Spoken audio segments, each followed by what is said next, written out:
So now we discuss memorizing the wings, so these things, on a 4x4 using the R2 method. Now, like I said in the intro, R2 is very similar to M2 in that for M2 you have a buffer that is in DF and you have a helper that is in UB, and they are interchanged using M2. For R2, you have a buffer that is down here in DFR, the helper that is up here in UBR, and you're going to be interchanging them using small r2. Now, you can already see the similarities here. It's very similar. Now, just like U2 centers, you are going to need to know two important things. The first thing is how the pieces are solved in the first place. Well, like I just explained, you have a buffer here and a helper here, and when you start memorizing, you look at the buffer and you just go wherever it takes you, accumulating letters along the way. Just like M2, just like U2. Starting at the buffer. And then you need a lettering system. And because M2 and R2 are so similar, you're actually going to use the same lettering system. Now you might be thinking, wait a minute, there's a lot of wings. There's twice as many wings as there are edges, so wouldn't you need twice as many letters? Well, no. And here's why. If you were to take out a wing, and you were to try to flip it, and then put it back in, you can't. It's physically impossible. You can tell because the piece is one-sided, kind of. The only way you can flip it is you put it in this position. So for that, you need to take this out, which hopefully I will do without messing anything else up. Here we go. Apparently there's an emergency somewhere. You need to put this in, and then, alright, and then you can't just put this in correctly. Like I said, it's one-sided. This one also needs to be flipped. Now this is a possible case. So, in fact, it's just OLL parity.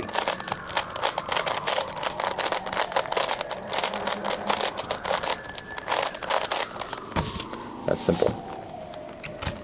So what I'm getting at is this. Edges can be flipped. Wings cannot be flipped. Because edges can be flipped, they need 2 letters per edge. 1 for each sticker. And because wings cannot be flipped, you only need 1 letter per wing. So you do the math, it's about the same number of letters. About. There is 1 extra letter, but I will get to that later. Now,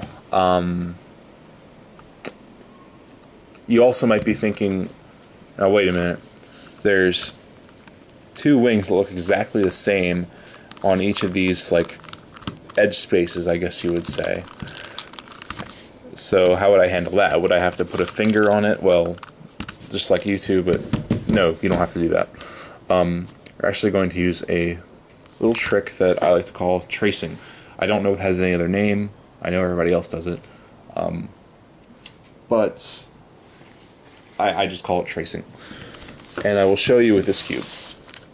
What you have to do is you have to look at the buffer, and then you have to think, okay, how is that going to get in its proper spot? Well, in this case, you just do, it's a yellow-orange. That goes somewhere over here, so in that case, you just do a D prime. That will put it in its correct spots. Now, you can't really move the cube during memorization, so you will have to kind of imagine it going over there. And you can kind of tell that's where it goes because this piece is solved, but that's beside the point. So imagine that going over there, and then that's the first one you memorize. And you kind of imagine as this whole down left set. That is going to be the same letter. You're going to use the same letter as you do for down left on the 3x3 right here. And if you're really comfortable with wings, or edges rather, and you're really comfortable with your memory system, you can tell, okay, this is yellow-orange, that's going to be Y, or whatever your letter is for that. and you can just memorize the piece quickly. And tracing will only tell you where to go next. So you can trace this to here, and you think next, okay, it's white, red. So white, red is B according to my lettering system for the 3x3. It's up here. And you're going to move it so that it goes up here somewhere. In this case, you would imagine doing a L2 and a U2, putting that into place. So you imagine it going up here, you imagine it going over here. Because if you do a U2, it kind of crosses like that. So up here, and then over here. So that's the next piece. And then you're going to look for green, white, and so on and so on and so on. Now, if you want, you can also imagine doing inner turns. Like you can imagine doing a F wide 2 if you want. So, and that would put it into place. That's legal. Whatever technique you want to do, just make sure you know where to shoot next. So I'm just going to get right to the example now. Hopefully you understood that. So you go to the buffer, which is right here, and then you think, okay, where does this need to go? Now, I'm going to write down my letters. I will not give you my lettering system because I don't want to force it on you. I want you to use your own lettering system that you should already have for 3x3 edges, because it will make things a lot easier for you. So this yellow-red, for me yellow-red down here, that's V for me. So, and then you imagine doing a D move, putting it over here. So the next piece you want to shoot is this green-orange. And for me, green-orange is K. Over here somewhere. So you want to imagine moving this piece up here, then moving it over here, so the green-orange would be in place, as you can see. This is to find out the next piece that you want to memorize. So next is blue-orange. For me, blue-orange is P. And if you're not comfortable enough with that, you can tell just by like imagining, okay, it goes over here, and over here, this is my K, or whatever it is. So, blue-orange, you can do an L2, imagine an L2. So it swings around to here, from here to here, and that's the next piece you want to memorize. Next piece is white-red. For me, that is B. Could be a different color for you, but it's just an example. So you want to move that, you want to imagine moving this up here and then doing a U2 to put it into place. And then that's the next piece you want to memorize.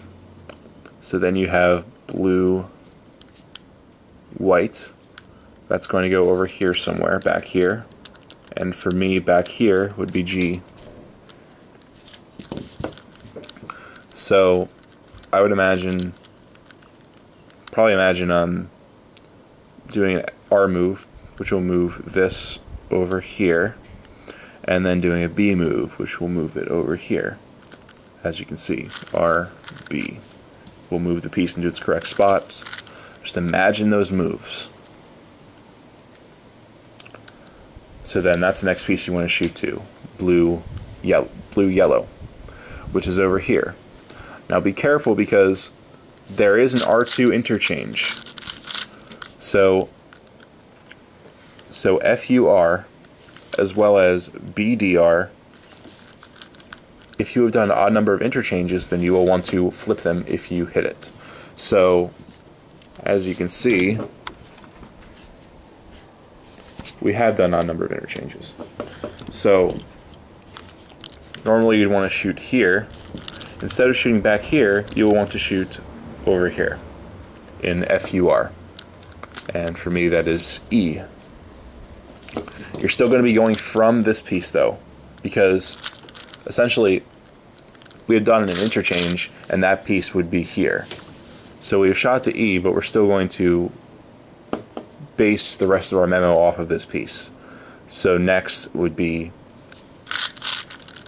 white-green. So imagine moving this up here. You can do inner slices if you want, and then rotating around like this. So the white-green is in place. That is A for me. And then you have green-white.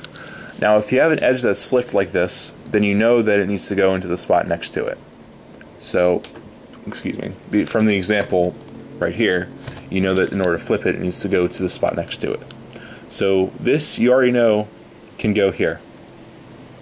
And if you see a flipped edge, you can do that move anytime you want to trace. So from here to here, oh, that's a buffer, but here to here, or here to here, whatever. In this case, it's here to here. Now that is also the interchange, and we have done a number of interchanges.